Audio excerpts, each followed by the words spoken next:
So hey Bubble family, and to new people that are joining the channel, thank you very much for joining me here and wanting to be part of this amazing community that we are striving to achieve.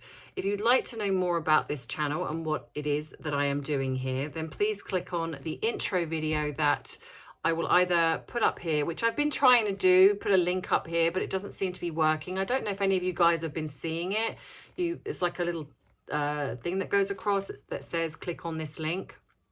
But if not, it's on my actual channel. So you go on the channel and you will see an intro video, and that tells you everything you need to know about me and what I am trying to do with the channel and what the Bubble family means.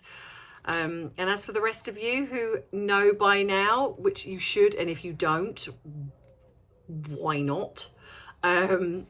Grab that drink of choice, whether it be tea, whether it be coffee, whether it be water, whether it is like me where I really want to stick a whole ice cube bucket of water over my head right now because I'm so over this hot, humid weather. So whether you want to do that, whether you are also like me, like I very much like my tropical fruit juice with sparkling water, which I use a lot. No, I don't use it, I drink it. What is that about? And maybe you would like to sit there with a cold glass of fruit cider, or something that's got a little bit more alcoholic kick to it, because as I say, it is 5 o'clock somewhere. So grab your drink and let's dive right in.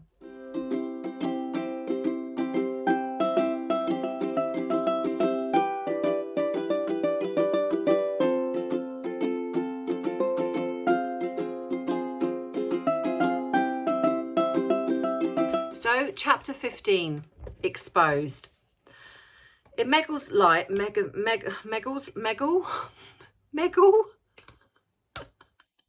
can we call her Meghan? In Meghan Markle's life, little happened by chance. Beyond the empathetic smiles was a woman who distrusted spontaneity and liked to control every aspect of her life. And this is why I believe she's calculated. She knows exactly what she's doing. Somebody that has the element of control, the amount of control that she has over every aspect of what's going on, nothing is left to chance.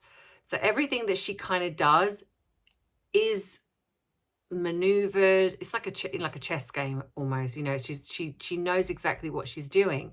So when something throws her out, because she's not expecting it, that is when the mask will slip. That is when you will see things like that happen.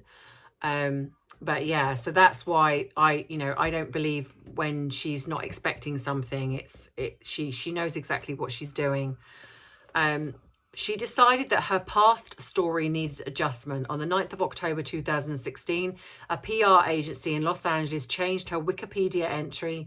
The reference to the Deal or No Deal game show was removed, along with the description of her carrying case number 24. The technician also deleted the reference to being a fashion model.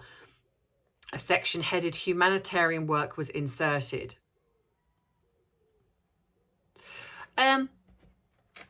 Other than when she worked when she did the stint at, is it Reitman's? I think I've got that right now because a lot of you have told me how to say it. Reitman's. When was she a fashion model? When? Did I miss that bit? I feel like there's just a lot of this tweaking has been going on for quite a while. This is not just where she was, maneuvering herself towards Harry. She's done some tweaking quite a lot. Then that described her visits to Rwanda, Afghanistan, and a New York speech for United Nations Women and the TIG. 2 weeks later, Meghan sent Gina an email announcing the end of her acting and commercial career. The contract was terminated. And it says here, I realised it meant losing her as a friend as well as a client. Meghan's timing had been carefully planned. Oh, Gina. She was never a friend, my lovely. She was never a friend. She just created you to believe that she was. Harry was back in Toronto on Saturday, the 22nd of October. Meghan took him to a Halloween party at Soho House. So what we're seeing here is that she knows exactly the sort of person that Harry is looking for. And so she's, in a way, tweaked her entire life to create it to be that she is exactly the sort of woman that he's looking for. Yeah. So yeah, so she takes him to this Halloween party in Soho House, dressed in costumes. They went with his cousin Eugenie and her boyfriend. And for somebody, and I'm sorry, but for somebody who apparently doesn't know Eugenie very well, only just started dating Harry, allegedly, they seem to be pally enough to go to a party in a Halloween costume. I'm just not buying it. I'm just not buying it. I think that they, like I said before, they've known each other way before, and I think Eugenie's part of this. As Meghan later admitted, the four snuck out so to have one fun night on the town before it was out in the world that they were a couple. Oh, please. Meghan had posted a photo of herself on Instagram with a pumpkin and a photo of her secret Halloween date. Most at the party were in no doubt that Meghan was outing Harry for her own good reasons. She wanted the relationship to be public. Of course she did. She needed to expose the relationship. There's no way that she wouldn't. Once the relationship is public, you can't really go back, especially because I believe where she's weaponized racism, which as I read this chapter, has been used so many times. And that's, to me, exactly what she's done. Once she got him and once she realized that she did not want to let him go, this was her meal ticket, she had to find a way to kind of ensnare him. And I believe that racism was part of that initially. So if it had gone public, then obviously the fact that then Harry's dating this biracial woman, if then he dumped her, she would have utilized that. And I think deep down that is why she wanted it to go public, because she probably believed that once it was public, he couldn't go back on that without creating a huge backlash for the family. Okay, yes, it potentially would have died down, maybe. But then knowing Meghan the way we know Meghan now, I don't believe she would have let it drop. I don't believe she would let it drop. So Camilla Tominey of the Sunday Express revealed the affair on the 30th of October. So alerted from London, Harry left Meghan's Toronto home unseen early that morning and headed for the airport before journalists arrived. It has the ring of truth, confirmed the palace, about the global sensation creating a frenzy outside Meghan's house. She emerged smiling to a crowd of photographers and drove to the studio. Well, there we go. So here it says, even in the midst of a frenzy of the relationship being exposed, Harry had no issues traveling around. He had no issues traveling around kind of incognito. But yet now suddenly he needs private, he needs security, he needs to go on private jets, etc.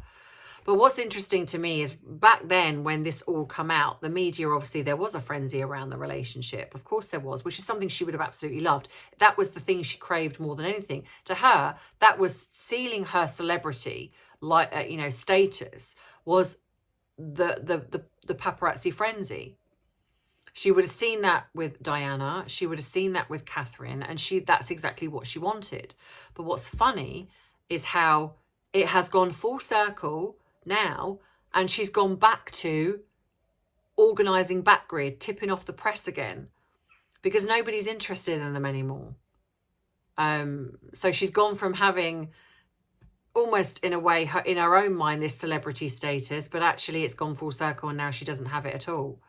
I mean, she's infamous. She's not, she's not famous in that sense. So soon afterwards, she posted more photos of herself in the TIG. Of course she did. Among them were shots of 2 visits to London, herself at the Soho farmhouse in Oxfordshire, and pictures showing that she and Harry were wearing identical bracelets. Journalists received numerous tips about the clothes and accessories Meghan was wearing.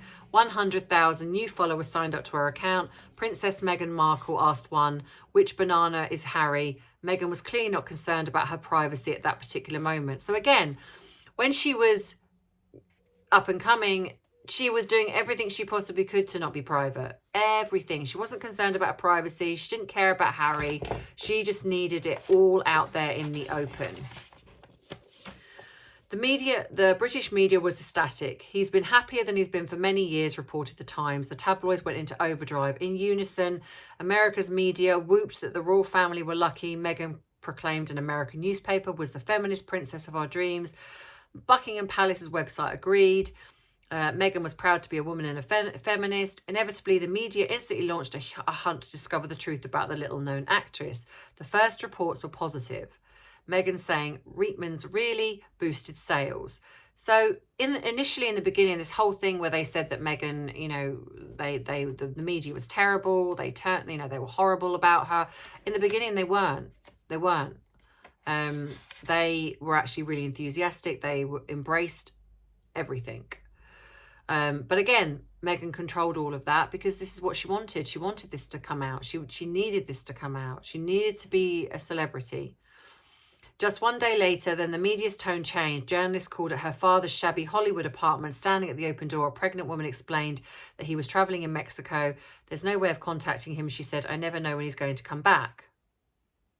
Well, I don't know who that was. It doesn't say who that was. Was that wouldn't have been Samantha, I don't believe. So I don't know who that was. Doesn't say. And if you guys know, then maybe let me know in the comments. And apparently this is when the media obviously started to change in regards to Thomas. They started to kind of, you know, mention him. Meghan didn't think that he was going to be contacted. Clearly he was. So Meghan then telephoned Thomas Markle, telling him to lay low. By then, Doria was under siege by journalists. Meghan ordered Doria not to say a word. Allegedly, some journalists offered Doria money for an interview, tried to enter her home illegally and harassed her, allegedly, as she walked on the pavement. Doria said nothing. Guards were later posted outside her home. But nothing was given to Thomas. It's like, why was... This is what I'm a little bit confused about. Why was Doria protected, but Thomas wasn't? So this makes me think, even from early on, I think Doria had some leverage on Meghan, where Meghan protected Doria, but didn't protect Thomas. So I think, and I've always said this, Doria knows where the skeletons are. And I think that's why Doria seems to be in the in crowd rather than Thomas. Because Thomas, I mean, I know some people don't trust him, and I've seen that in the comments, and that's your right to feel like that. But it feels to me that Thomas, out of the both of them, is probably a little bit more integral than Doria. So Thomas probably wouldn't have lied and wouldn't have put up with any lies. But Doria, who says things like, you never give the milk away for free, is calculated. And I think Meghan is very, very much like her mother. So newspapers by then were reporting that Thomas Markle had filed twice for bankruptcy, and that several years earlier, Doria had also filed for bankruptcy with credit card debts. Meghan's half-brother, Tom Jr., had also been declared bankrupt. Then it got worse for Meghan. Without considering the consequences, she did not call Samantha or Tom Jr. or any of the Raglans. The price for cutting out her extended family was immediate. So here she never protected that side of her family. She never protected them. Samantha Markle then started giving a series of ferocious media interviews. She would later claim to have been misquoted. On Radar Online, an American website, Samantha criticised Meghan for her lack of emotional and financial support towards her father since she became a famous actor. Watch out, Harry, Samantha told the Daily Mail. The royal family, she said, would be appalled by what Meghan's done to her own family. The truth would kill her relationship with Prince Harry. He wouldn't want to date her anymore because it puts her in a bad public light. Later then she added that Meghan was a social climber with a soft spot for gingers. And I think this is why Meghan needed the family, family. What is even that? This is why she needed the family kept away, because she was embarrassed. And I think she lied. I think she lied. I think she lied about Thomas. I think she lied about that side of the family, saying that since I can hear her saying things along the lines of, I got famous, they wanted money from me, they were bankrupt, I worked my way up, I had to do everything. My father was a drunk, he did this, he did that, he was horrible to my mother, the family, they just want money from me, really portraying this real victim story. I never had a voice. Because I'm like a little mermaid. And I think she lied. Now, obviously, I can't prove that, but just going by what I know about narcissistic personality types and the fact that, some of the things that have come out, I think she lied. And I think that is why she did not want Thomas and Samantha and Tom Jr. around her family. Harry. I think because then he would have known the truth. It was easy to lie if she kept them out of the picture. Now, at this point, obviously there's no wedding happening at this point, but she's, trying to draw him in. She's trying to ensnare him. She needs him to believe her story. Now, Doria, who would also have known the truth, I think can be bought. And I think Doria was bought. I think Doria was like, I'll keep your secret, but I want in. I want part of this. And I think that's why whereas I don't think Thomas would have aligned with that, Doria absolutely would, because Doria, by the looks of it and by the sounds of it, is just as kind of money hungry as Meghan. That's what I think. Again, alleged, personal opinion doesn't mean it's right.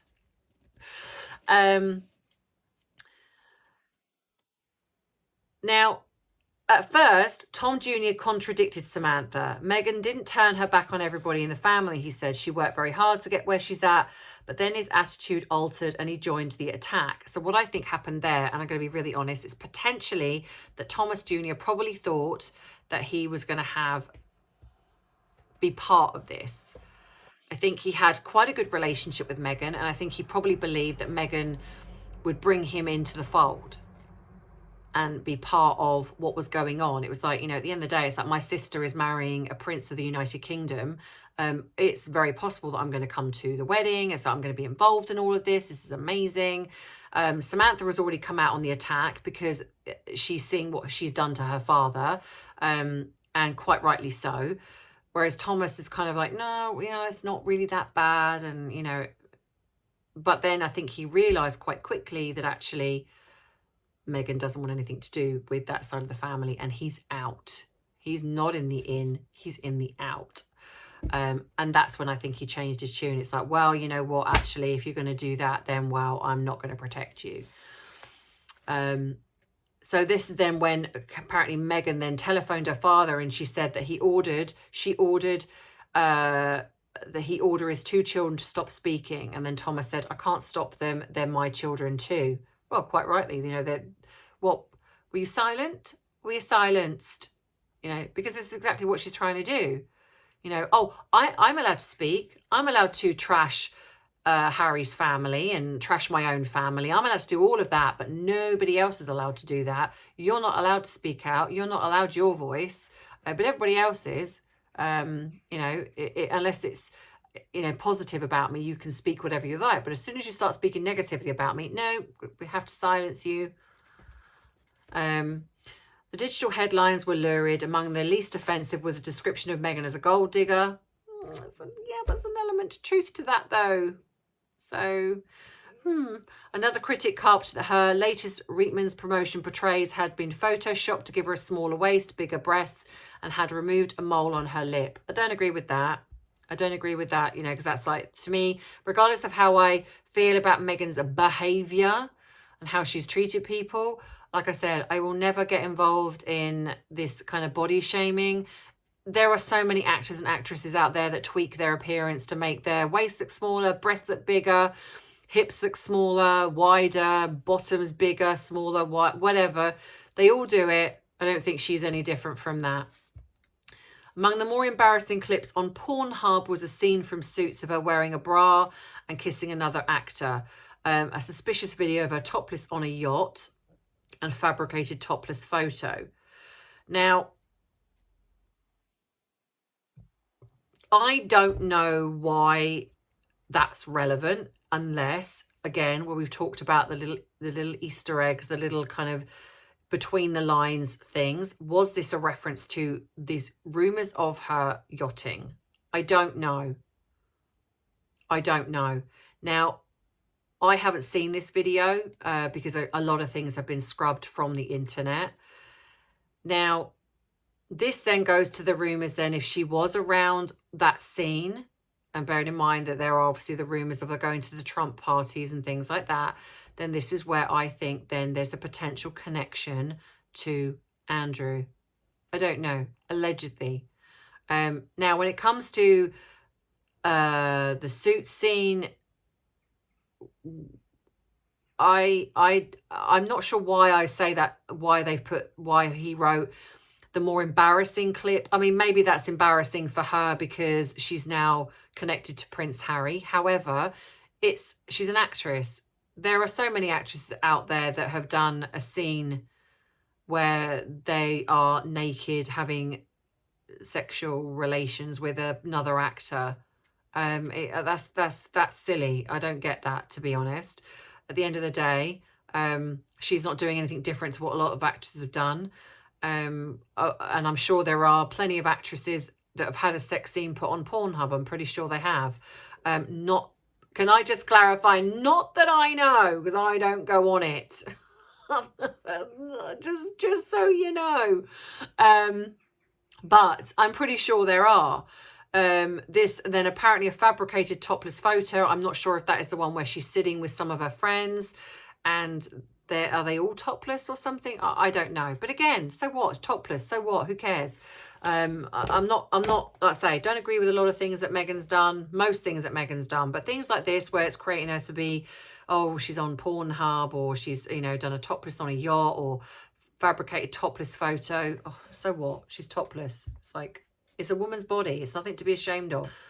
While the social media trolls raged on, the disbelief that a 35-year-old Californian actress could become a dutiful consort sparked lurid reporting.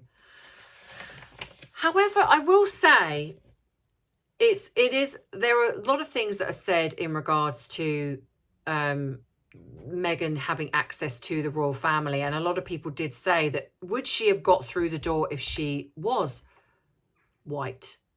If she was a white divorcee actress, would she have got through the door? Did she get through the door because of the fact that she was biracial, and the royal family were potentially thinking that they were being a bit clever here in the fact that this would really help the royal family? I don't know, maybe. I don't think that her race should ever have anything to do with it, but I have seen and heard things that are being said along these lines. I don't know, but it does make you wonder if she had been white, would that have made a difference? Would she ever have got across the threshold? And this is what makes me laugh about the rumors of this whole the royal family are racist. Do you not think that if they did not want this wedding to go ahead, really wanted it to go, if they didn't care about Harry, if they could have shut this down at any point? I personally believe the only reason this wedding went ahead was because they loved Harry, and because Harry was in the throes of being completely love bombed, and he was absolutely besotted with her, and I don't think it was necessarily what Meghan wants Meghan gets. I think it is what Harry wants Harry gets. And then of course then he was saying what he said. But I think that they let him get away with so much, and they saw that he was happy with her. or he believed he was happy with her. So they let it happen. They let it happen. Because I think they could have shut this down. So then that kind of really does negate this, the royal family are racist, because I truly believe, especially given the fact that you know, she's not the first biracial person to enter into the royal family. So I don't really understand this concept of racism in a sense, because that's just absolutely not apparent at all. And like I say, and if they really were, they could have shut this down at any point. So it just seems a bit bizarre to me that they keep coming back to that. Yeah, it's just bizarre. So page after page described the sex scenes in Suits, speculated about her divorce and questioned her past. Both Trevor and Corey remained stonily silent. And respect to them, because they could have jumped on that bandwagon and they didn't. Then the rumours of her being unfaithful to Trevor was circulating with the hockey star Michael Del Zotto. And let's be honest, she was unfaithful to Corey. I'm sorry, I don't care what anyone else says in kind of looking at this book. She met Harry while she was still with Corey. So the rumours of that, it's not a far stretch to think that then she was unfaithful to Trevor. And I think going forward that she will be, if she hasn't been already, she will be unfaithful to Harry. Because once someone cheats and they are allowed to get away with it, the chances are they'll cheat again. I'm sorry, but that's just the cold hard facts. They will. The only time someone doesn't is if they've cheated once, they've been found out, and the person, for example, the man or woman, really does slam down that hammer and it's literally like, we're done. And then the other person is so terrified of the mistake they've made, and they're so terrified of losing that person that they go all out to do everything they possibly can to prove to that person that they made a mistake, and they go to win them back. Now, because of that huge consequence, that will be then drummed into them that they will lose that person, because that person has self-respect in the sense of they will not be putting up with that. So usually that is the only time that there is a potentially that the person will never cheat again, is because they realize they've made this huge mistake and they love the partner, and they will go all out to make sure that it never happens again, because they know that they will lose them. But if you just allow it to happen and you do nothing, don't be surprised if they then cheat again, because more often than not they will. So Hollywood also stayed silent. Few had heard of Meghan, and those who had rejected her after auditions refused to speak. The exception was some of the cast of Suits. Loudly they sang her praises. And again, I think a lot of people that sang her praises were simply because it helped them. You know, why would you, turn against somebody that was about to marry into the royal family, or dating someone in the royal family? This helps your career. And interestingly, I think silence speaks volumes. So if you're saying nothing, a lot of the time it's because there is something to say, like the bullying. We are not going to expose the bullying. It's going to be hidden away. Well, that says to me, there was something there. She did bully the staff, because if she hadn't, they would have said it. They would have come out and said, we've done the investigation. There is nothing there. And Meghan is completely vindicated of all accusations of bullying. They didn't. We are not releasing that to the public. That, to me, is absolutely categorically stating she did bully. We have found evidence, and we just don't want to make things worse with Meghan and Harry right now. So we're not doing anything. So we're just going to tuck that away in case we need that at a later date. There was obviously the famous Harry's girl was almost straight out of Compton, gang scarred home of her mother revealed. So there were some things in the media that didn't portray Meghan very fondly. But again, this comes, I'm sorry, but this is part and parcel. Whether you put up with it or not, this is part of being in the media. Diana put up with it. Charles put up with it, Camilla put up with it, Andrew's put up with it, Catherine's put up with it, William even has, Harry has. The Queen even has, you know, when Diana passed, you know, she was hauled over the coals for not saying anything. Everyone, celebrities, whatever, have been hauled through the media at some point. After 1 week, even the Sun felt sympathy for Meghan. Under the headline, "Let's give Harry's girl a chance," the paper urged that the poor girl didn't stand a chance. She's getting slaughtered. So then Harry started fretting about how to protect Meghan before the massive invasion that is inevitably going to happen to her privacy. And this, again, was then the reference. This is the kind of thing they reference with Diana. You know, and I think then what this did was triggered Harry into protecting Meghan as if she's like his mother. He saw things happening that were similar, so he then put her in that same bracket, and she would have used that. She would have used that. Unknown to the media and the public, Meghan was staying in Nottingham Cottage. By the end of the week, she became completely upset. Meghan was more candid after scrutinising the website. She felt sick about the narrative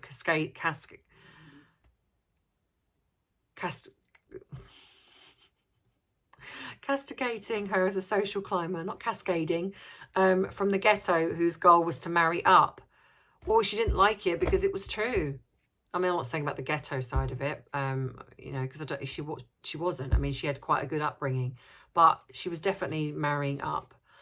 She was saying that was not making any sense. She had never put any focus on that, insisting that she needed protection from the tabloids intent on destroying her reputation. You can only destroy a reputation if you let it. You know, if you, you know, I'm not being funny, like I say, you know, everyone's been hauled through the coals, but if you let it destroy you, then it will. You know, the only reason I think that she was so upset about it is because there was truth to it. It's one thing to come out initially and make a statement because you're not quite sure how to deal with it, so you defend yourself.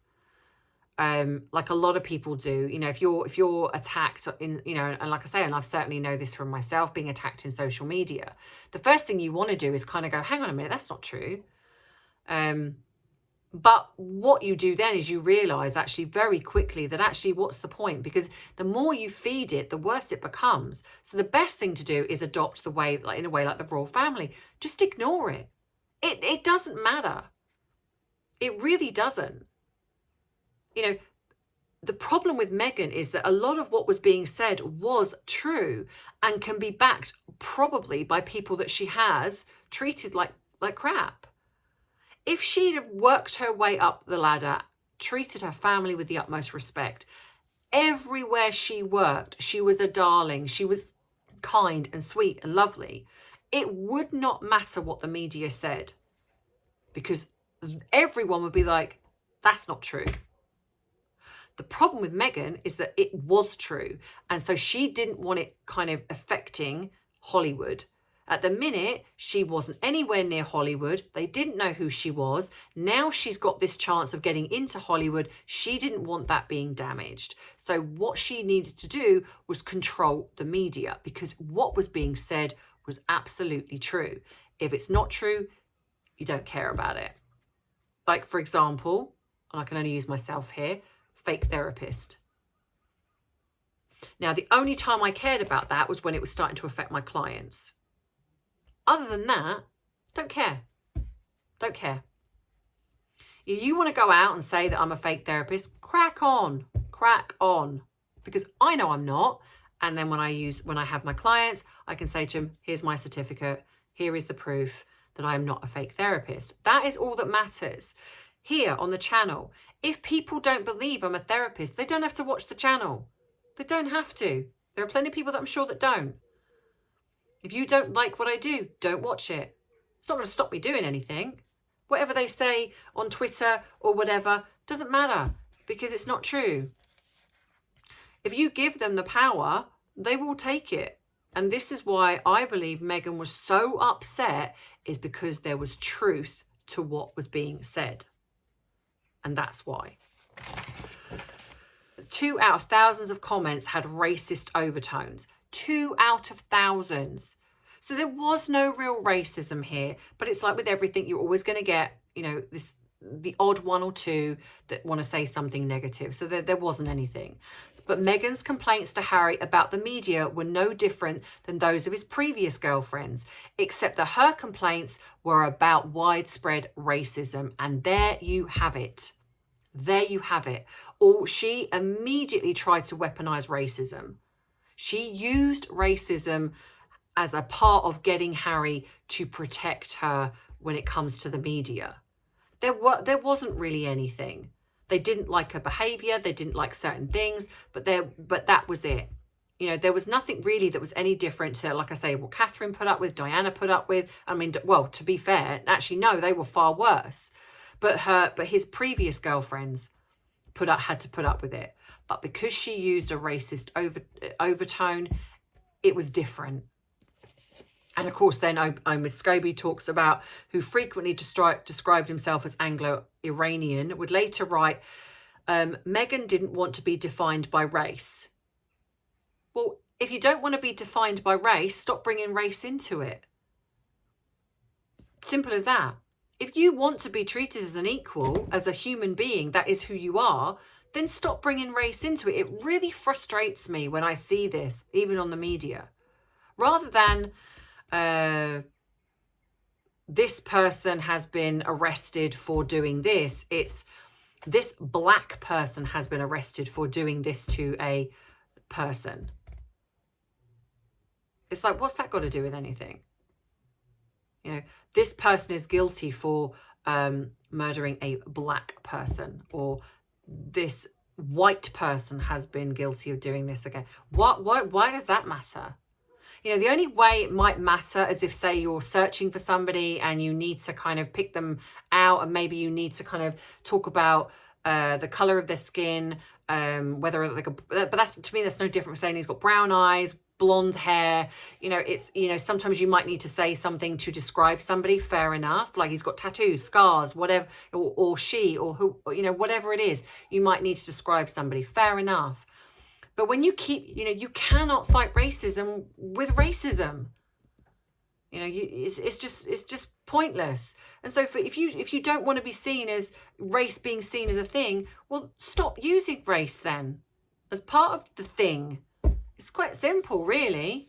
But she did it because she knew what she was doing. You know, here she's called the first black princess. But yet she wasn't. I'm not quite even sure why the media even said this, because she wasn't the first black princess. On the internet, they rejoiced. Secure the palace, sis. And again, here we have the complete hypocrisy of the Sussex. The complete hypocrisy of the squad. Secure the palace. But when the palace don't do something, oh, the terrible institution, the men in grey coats or whatever it is, you know, they're racist, they're this, they're that. You know, you're better off without the royal family. You don't need the royal family. Oh, no, yay, go to the Jubilee. Yay, be part of the Jubilee. Yay. Oh, honestly, it's like it couldn't be more contradictory if it tried. You know, when they're in agreement, when the royal family do something positive, it's great. It's great. As soon as they do something negative, oh, it's racist. It's racist. You know, and unfortunately, what's happened, I believe, here, as it's damaged the true meaning behind the people that have experienced racism, the people that have gone through the worst that humanity can deliver. They have been through those things. It's terrible, and they utilize this, and I think it's terrible. Yeah, I do think it's terrible. The Harry and Meghan relationship shifted into unknown territory. Equally unusual, no previous girlfriend had such a colourful past as Meghan. But most pertinent was Meghan's political activism. Some journalists instantly spotted that introducing an uncompromising American into the royal family guaranteed problems. Adding to that was Meghan's conviction that she and only she should control her image and the media's narrative about herself. And there you have it. You know, that's exactly what she wanted to do. She wanted to control the narrative. She wanted complete positive press and didn't want anything negative about her. Those close to Harry believe that he had long harboured a fantasy to be told what to do by a woman, and I do believe that. I think he's got like what we would call like mummy issues. You know, I think he wanted like a mother figure, and so a kind of in a way a dominant woman, and he found this in Meghan. For her part, Meghan knew by then that she was pushing a man eager for revenge against against the media and his family. And she absolutely utilised this. She used this. Harry blamed Diana's death on the media. Feeling deeply disappointed that he had been unable to protect his mother, he eagerly declared war against his enemy, the newspapers, to protect Meghan. And she would have used this. She would have absolutely used this. Nothing could be done without the assistance of his key aide, Jason Nuff, a New Zealand-born 34-year-old recruited by the palace from the Royal Bank of Scotland. Nuff had mastered the standard procedures to stonewall media inquiries about Meghan. There would be no more interviews, no briefing about her private life, and comments about her in any controversial way whatsoever. Basically, that Meghan then later complained that Nuff and his staff were amateurs, but unfortunately, what's interesting is that they were the ones that helped protect her in the beginning. Anxious to please, Nuff lacked both the authority and the experience to reason with Harry. The British media has never uncritically venerated the royals. Natural course would have been to remind Harry that Charles had suffered considerably more humiliation than Meghan from Diana, the Tampax tape, spitting image on television, and a series of books, especially that by Paul Burrell, Diana's valet. Camilla had also been mercilessly ridiculed in reply to Harry's anger that he would not tolerate suffering like this, like his mother. And not only that, Catherine as well, Waity Katie. Nuff failed to reply that his mother's strength and appeal was her ability to mock herself. So, you know, unfortunately, and then Harry was pacified. Nuff agreed to issue a statement on Harry's behalf, damning the media for their description of Harry. William also got involved and added to that statement. So, you know, this thing where that like I said, the squad saying that Harry was that Meghan was never protected. She was very much protected in the beginning.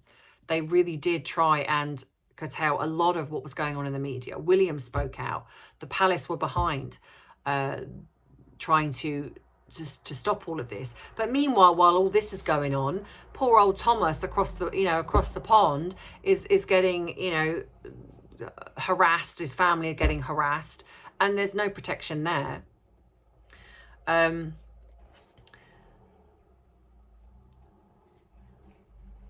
So then Harry puts out this statement basically saying, to those who would reply that this was the price she had to pay, this is all part of the game, he strongly disagrees. This is not a game, it's her life and his. It should stop before any further damage is done. And this is what I'm saying, you know, this is kind of where I think Harry was putting her in the same bracket as his mother. So I think he was being hugely triggered, and unfortunately Meghan would have been utilising this as well. The media and much of the British public were bemused. Neither Harry nor Meghan were young innocents. Since 2011, Meghan had exposed herself to the media. Journalists mockingly pointed out that those who live by Instagram risk dying by Instagram. Harry had flaunted his international partying. Despite public warmth towards him, he was undoubtedly privileged, pocketing millions of pounds of public money every year and enjoying spectacular homes and comfort. He could not expect the benefits of royalty and simultaneously the privacy of normal people. And that's very true. You cannot court the media. You cannot go out and do the things that you're doing, which creates the media to you get on their radar. It's like he wants all the, and I think this is even now, they want all the notoriety that comes with being royal. They want the money, they want the homes, they want the holidays, the going around in private jets, the mixing with the rich and the elite. They want all of that. The expensive clothes and things like that. They want all of that, but they don't want the hard work. They don't want the negativity that comes with that. They don't want the media picking holes in their life and every little thing that they do and shining a light on their scams and, you know, their Delaware charities and things like that. Oh no, they don't want any of that. They just want positivity, and they want to be known for being philanthropic and, you know, and doing all these great things, humanitarian work, but don't look too closely. Don't look too closely at what we're doing. You know, we just want the surface stuff. It doesn't work like that. Well, it shouldn't work like that. 2 days later, on the 10th of November, Richard Kay, the Daily Mail senior royal writer, was strolling outside his newspaper office in Kensington High Street. To his surprise, he spotted Meghan. Until then, no one realised that she was in London, following her back from Kensington's most expensive food shop, carrying a bulging bag adorned with the slogan, "Alleviate Poverty." I mean, honestly, the irony seems to be completely lost on Meghan. She's just come from an expensive food shop and has a bag, "Alleviate Poverty." You know, it's just like, could you be any more tone deaf? Could you be any more tone deaf? Honestly. Honestly. And then, Kay concluded that if Harry and Meghan were living together, their relationship was far more serious. Perfectly staged. Perfectly staged. Despite her new anger about social media, she posted a photograph of herself on Instagram wearing a necklace M&H and her dog wearing a Union Jack jumper. She played the game. She played the game, and the media, you know, they fell for it. Poor old Harry just sitting there on the sidelines not knowing what's going on. So fearing the worst from bitter experience, the palace stepped up to control Meghan's life. Aaron Korsh was told to submit all future suit scripts to Nick Collins, Meghan's agent. Scripts were therefore forwarded to Kensington Palace for approval. Orders for changes of words were sent back from London to Los Angeles. Apparently there was no photographs. When they did the wedding scene, apparently there was no photographs that were to be released. And then people started to notice her behaviour. She's pretty much doing what she wanted. She used to have a prayer meeting with the Suits cast before filming. That stopped. Harry appeared to have changed too. Previously in private, he appeared tense and irritable. But apparently then he started to seem quite happy. So he was obviously enjoying the love bombing phase of Harry and their relationship, basically. During those weeks, Harry met Charles and Camilla at Clarence House. In Harry's version, the conversation alternated between serious and joking and touched 3 topics. First, Harry was told that Meghan should continue with her acting career. So again, she was given the option to step back, to continue with her acting career, not to be part of the Royal Goldfish Bowl. She refused. Funny that. Then second, Harry was told that Meghan should continue with her acting. Oh, sorry. Scotland Yard could not automatically be expected to pay for his girlfriend's 24-hour protection. Well, again, this is why I believe that then she then started orchestrating, like, oh, these things are happening. I'm being stalked. I'm being harassed. And then, of course, then she would get her protection. And third, according to Harry, someone speculated about what his future child would look like. In one version, Camilla remarked, "Wouldn't it be funny if your child had a ginger afro hair?" Harry laughed. Subsequently, Meghan's reaction to that conversation turned Harry's amusement into fury. So, of course, 2 different versions, again. But that's all they've ever done, lied. When this came out, a lot of people said there are always discussions about what the child, who the child will look like. Will he look more like his dad, more like his mum, more like other people in the family? There are often, especially if you are, a couple that, where you have a person of colour and then a person that's white or whatever, you're going to talk about things like that. It's normal, it's natural. There is no hidden agenda. So what you have here is this happened very early on in the relationship. They were just kind of having a general conversation, which Harry found amusing. Now, when they did Oprah and Harry spoke about it, Meghan lied and said that it happened when she was pregnant with A. Allegedly pregnant with A. So 2 different versions. 2 different timelines, and yet Oprah never picked up on that. So when she spoke about it with Meghan said it was while she was pregnant, allegedly. And then when Harry was brought on, he spoke about it happened when they very first got together. And in this book, it says that it happened when they very first got together, and the person was Camilla. And yet this whole speculation that come out with the Oprah interview was it the Queen? Was it Charles? Was it William? And it was an innocent conversation between Camilla, Charles, and Harry. Just the lies that come out. But what annoyed me was that nobody picked up in the Oprah interview. No one really picked up on the fact that they did 2 different timelines. If the story was so bad that they were, as Meghan put it, criticizing, you know, and a racial undertone of the skin color of the child, you would remember when that happened. So it did not happen when she was pregnant with Archie, allegedly. It happened in the very beginning as they first got together. And it was a throwaway, jokey kind of just comment. But again, you know, people seem to bypass that. So again, Meghan, so, you know, and again, it's just weaponizing racism again. You know, let's use racism to, you know, get myself in the media, spark controversy. On Meghan's next arrival in London, Harry was standing on the tarmac at Heathrow with a police escort at his insistence that racists posed a danger. How? How do racists pose a danger when she looked white? I'm sorry. People did not see her as a woman of colour. They didn't until it was mentioned.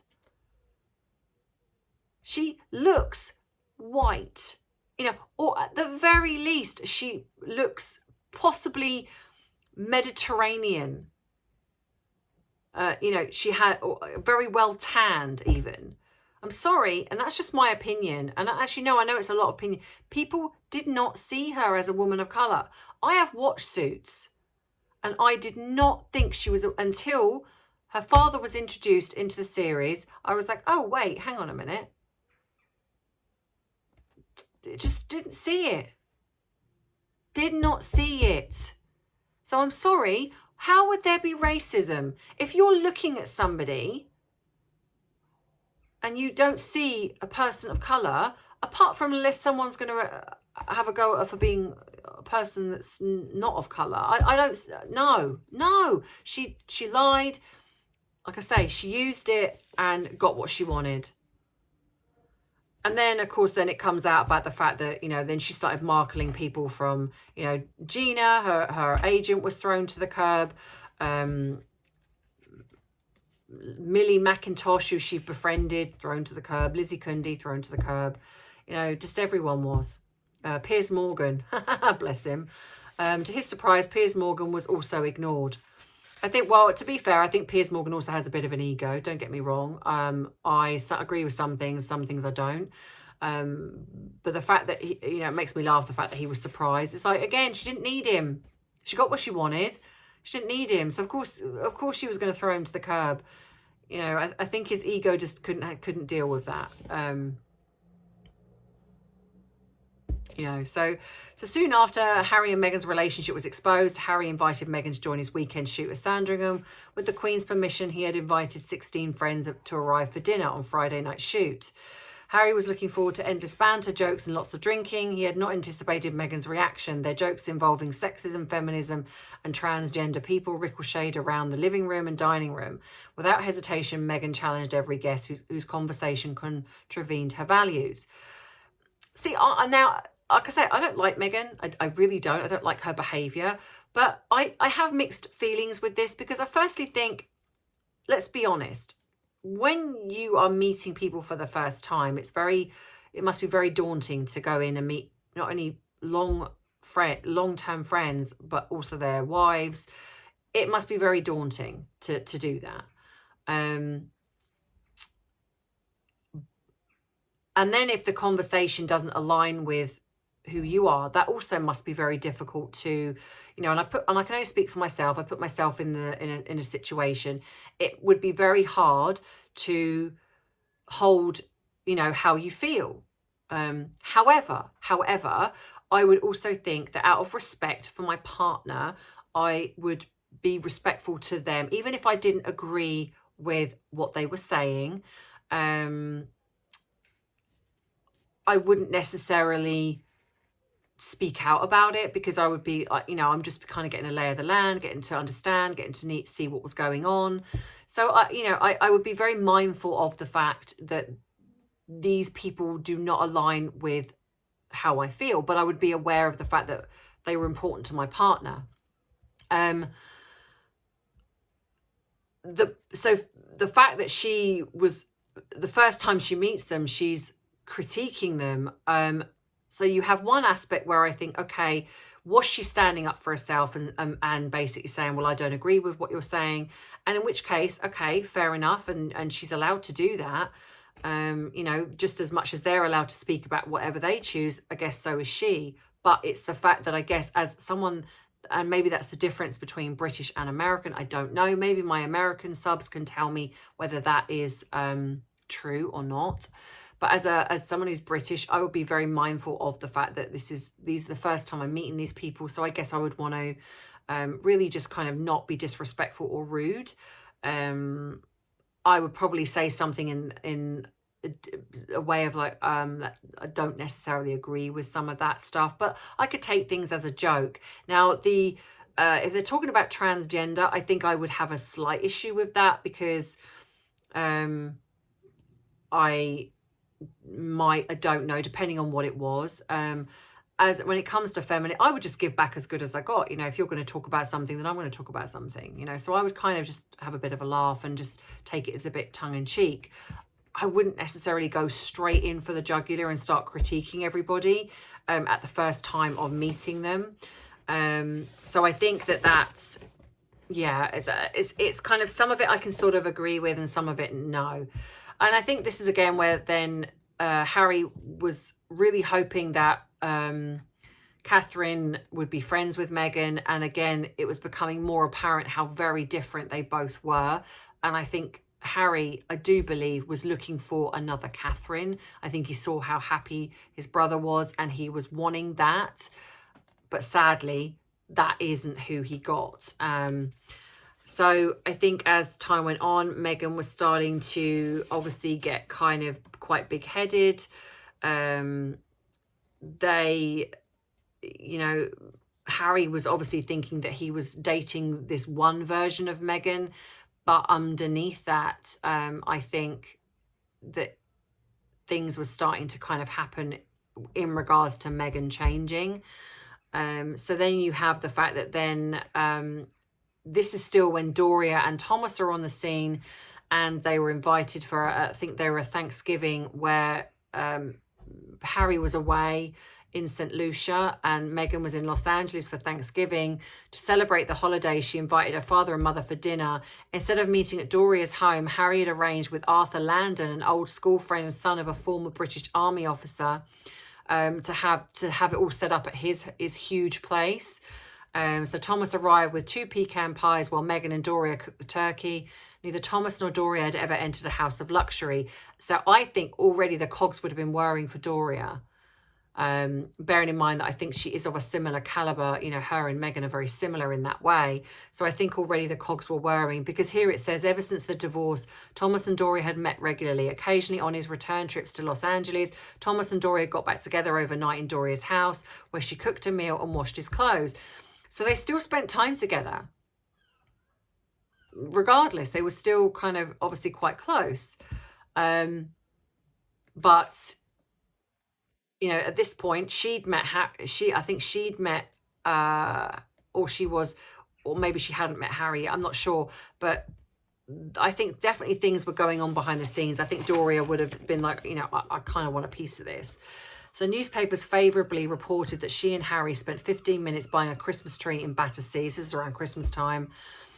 And then I think the Mail on Sundays, Jan Moir, who sometimes I like, sometimes I don't, basically said, do you really expect Meghan, she asked Harry rhetorically, to give up her career and move to the UK? Harry, she speculated, might follow the Duke of Windsor into exile. Anonymous voices recalled that Diana and Sarah Ferguson was praised at the beginning of their royal journey as a breath of fresh air. Fergie turned out to be an appallingly bad risk.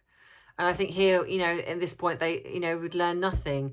The only person that really has taken to being a royal in that sense, I think, was Catherine. But I think that's because she has an amazing husband in William, and she's a very likable person, and people, and she's adopted the exact same way.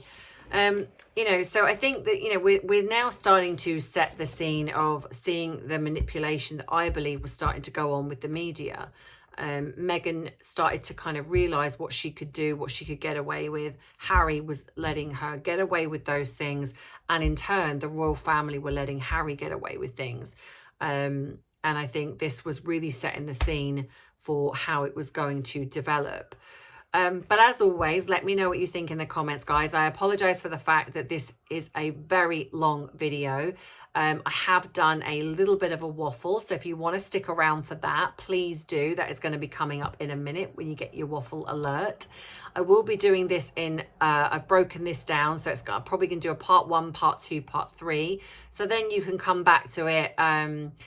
Like I'll do a 20-minute part 1, 20-minute part 2, 20-minute part 3. So then you can come back to it if you have just watched the first part. But as always, thank you to everybody who has supported me. If you're not going to go on and watch the waffle, thank you to to all of you for watching this video. I do appreciate you, as you all know. Thank you to everybody who is becoming a member, who is subscribing, who's watching and liking, buying my merch, buying me a cup of tea. You know, just for being the amazing people that you are. So I really do appreciate you.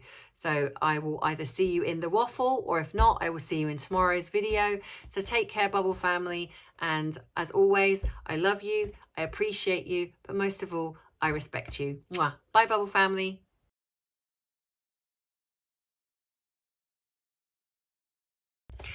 So, hey, for those of you who stuck around for the waffle, welcome. Whether you are someone that comes here regularly for the waffle, or whether you are new and you might be coming on thinking that I'm going to just be coming on camera with some toasted waffles with strawberries and cream or whatever it is. Well, no, this is where I just talk about things that have come to my attention, general chit chat, possibly something of just very little interest to you, but I just feel the need to come on here and just chat with you all, because you're like my friends now. So that's what I do. So please excuse the fact that I'm looking like I'm sitting here with a pair of headphones, that this is actually my neck fan. I have to say, for those of you who have asked me, because so many of you have asked me where have I got this from, I didn't actually get this. A lovely subscriber sent it to me, but I have to say it's amazing. The only slight downside to it is that I cannot use it while I'm doing a video because it's quite noisy. But when I'm sitting doing my research, it is amazing. And I have looked, you can buy these on Amazon for around £20, which is possibly just a little bit more in dollars. But they are really great and they last quite a long time before you need to recharge. So I highly recommend. But for the minute, I will be using my trusty fan because I'm melting. So the weather here is really stupidly hot still. I'm bored of it now. Weather gods, bored of it. I'm ready for the cold weather, please. Because I am so tired of feeling glowy, perspiry glowy, and not in a good way. But yes, so I feel like we're about to hit autumn. It's always the way when we have airborne here. It's kind of like after that we're like, it's like you feel the change in the air. Now, I know a lot of people might think I'm crazy, but bear with me, peeps. I know that you know what I'm talking about, some of you. There is a smell, there is a change in the air, and you can sense it, that there is a changer coming, like this change in the seasons. And it starts to, the time starts to drop a little bit, where it starts to get darker in the evenings, just a little bit earlier. And there's like at nighttime, sometimes it's a bit foggy. So, and I love it. I love it. It's kind of one of my favorite times, because it's like, then I start getting excited, and I'm sorry, but yes, I do start thinking about Christmas, and I'm very sorry about that. I know that some of you are going to be like, no, don't want to talk about Christmas yet. I get it. I get it. But I do start to get a little bit excited when it comes to this time of year, because it just, the smell in the air, and so yeah, I'm sad. I'm sorry. I'm a very sad person. What else? Oh yeah, so regards to, I know that a lot of you are probably thinking, why have I done the chapter today? Because I did say that I was going to do 1 week on and 1 week off. Well, I've decided that actually that is probably then going to take me forever to do.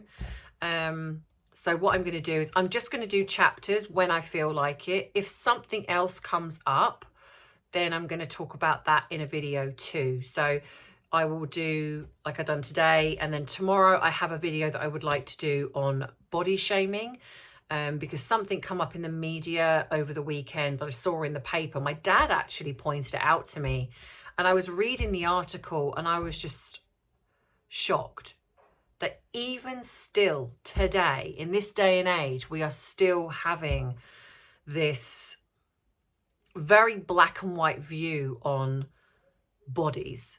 And I was like, you know what, I think I need to do a video on this, because it really does frustrate me that still we just really do have this very arrogant kind of black and white view on what people should look like, rather than just accepting that people can choose to be however they choose to be, or some people actually have a health condition that might create them to be the size they are, or whatever it is. And so I'm going to talk about that in probably tomorrow's video too. There's still quite a few chapters to go. I appreciate that. And I'm hoping that you're enjoying the chapters. And then after that, if there's another book that you guys would like me to look into, I think a couple of people have said, could I look into the, have a read of Lady C's book? And I think there was another one that you guys wanted me to look into, so I could do that as well. So just let me know if there's books that you would like me to look into to give my therapeutic perspective, and I shall do that. Next week is my son's birthday. He's going to be 24. I nearly forgot how old my son was. And gosh, 24, that makes me feel old. So I'm probably, and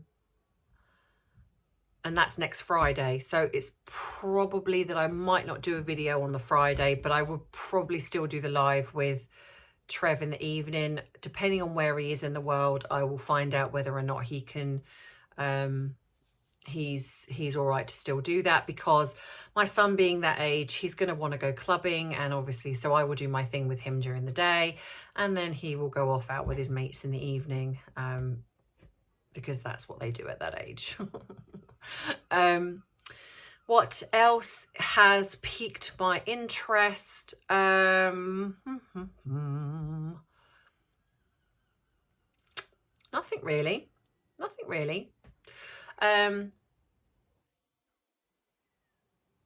Yeah, as you see, there's been no video bombing today from little old Arthur.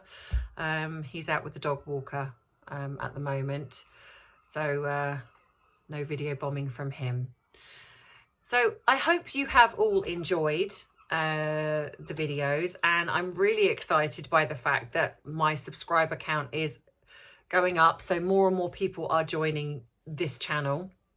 We're almost at 17.4. So just, you know, thank you so much. Please always check your subscriptions, because for some reason YouTube really likes to unsubscribe people. So please check the notification bell.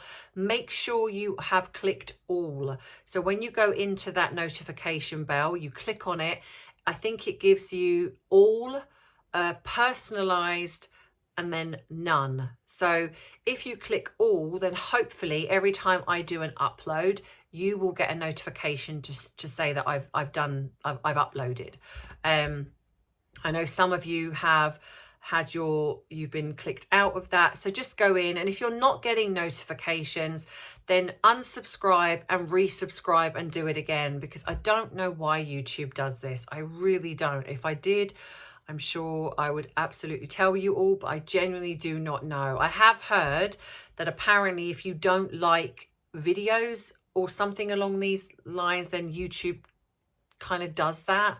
Or you don't comment or something there. Now, I know not everyone likes to comment, and that's absolutely fine. So if you don't like to comment, just go in and check that you haven't been unsubscribed, or your notification hasn't been clicked to none, or whatever it is. So don't forget, as always, if you would like to join up as a member, you can. It is $2.99, I believe, but that's £2.99. I think it's a little bit more if it's dollars. Or you can go in and do a Patreon donation, which can be as little as $1.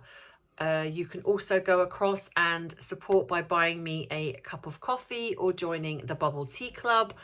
You can join the Facebook group, which some of you have gone across and joined. This is just basically somewhere for people just to go, and if you're on Facebook and you want to join in there, because, you know, it's just to stay connected with other people. It's like a lot of people just put pictures up, posts up, just whatever it is that you want to do. You can go across and just keep connected with people so you don't feel quite so alone. What else? Thank you to everybody who has bought some of my merchandise. I very much appreciate that. I will be going in at some point when I actually get a free minute, which feels like at the minute I don't, to go in and really kind of look at the merchandise, and you know what, if any of you guys have any ideas, I have a video which I am waiting to upload to you guys, where I spoke to this lovely lady who is in Uganda, and at the moment I'm just waiting on when the school term comes back, because I need some information from her. She runs an organization which helps these young kids out there who have no schooling. So they run an organization to help kids learn. They are struggling to get basic things like textbooks and pencils and things like that. So I've got a box ready to go, where I have put in this box these packs of pencils, colored pencils, normal pencils, some pencil sharpeners. I'm waiting on some erasers to come, and I've put in like lots of different UK candy, UK sweets, because these kids don't have things like that over there. So, you know, so I'm going to send them to this lady that I've been speaking to, and if it goes well, because obviously I know there's a lot of like theft and things like that over there, so I'm hoping that the parcel gets to them safely.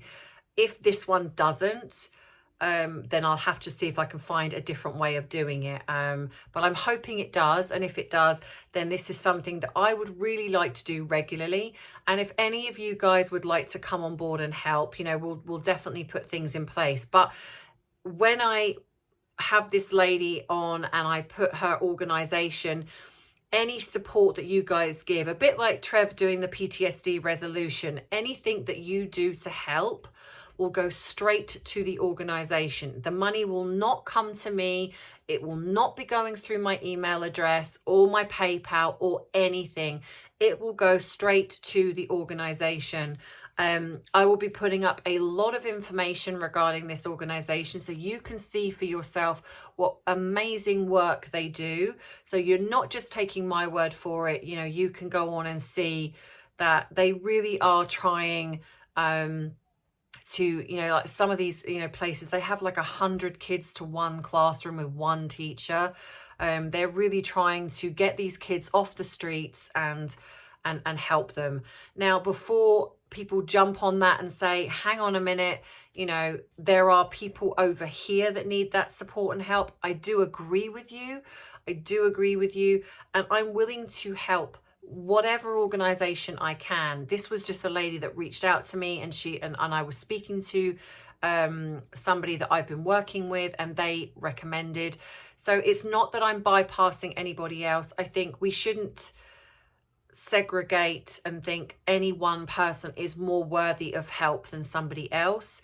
I am happy to support wherever I can. It's just that this was one that come to my attention, and so that's why I wanted to help them. I think the more we can support and help everybody, rather than kind of going, well, they deserve it and they don't, or they get more help and they don't, and you know, maybe that's possibly where we start to go a little bit wrong in the world. It's thinking that there are people out there more deserving of our help than others. If you need help, you need help. It doesn't matter.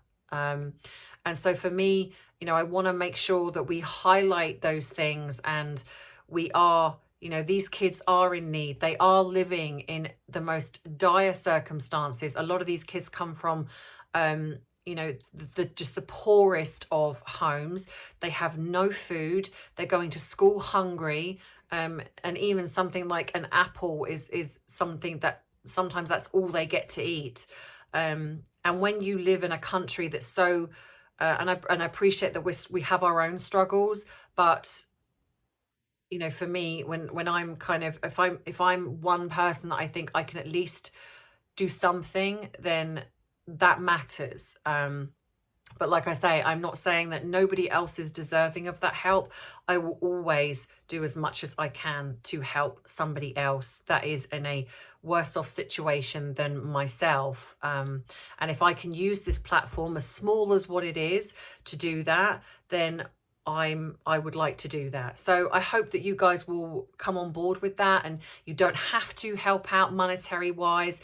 You know, even if it's if there's an email address, perhaps, you know, just send some, you know, lovely words, or, you know, just something, you know, just something that we can do to create some positivity for these kids, for these teachers that are working really hard. A lot of these, they do it voluntarily in their own time, and you know, the things that we can do just to create some positivity, I think would be amazing. So let me know what you guys think with regards to that. And yeah, so I think that's enough for the waffle. It's gone on for nearly 20 minutes. This might be a video within itself. And yeah, so I will see you tomorrow's video, guys. And as always, I love you. I appreciate you, but most of all, I respect you. Mwah. Bye, Bubble family.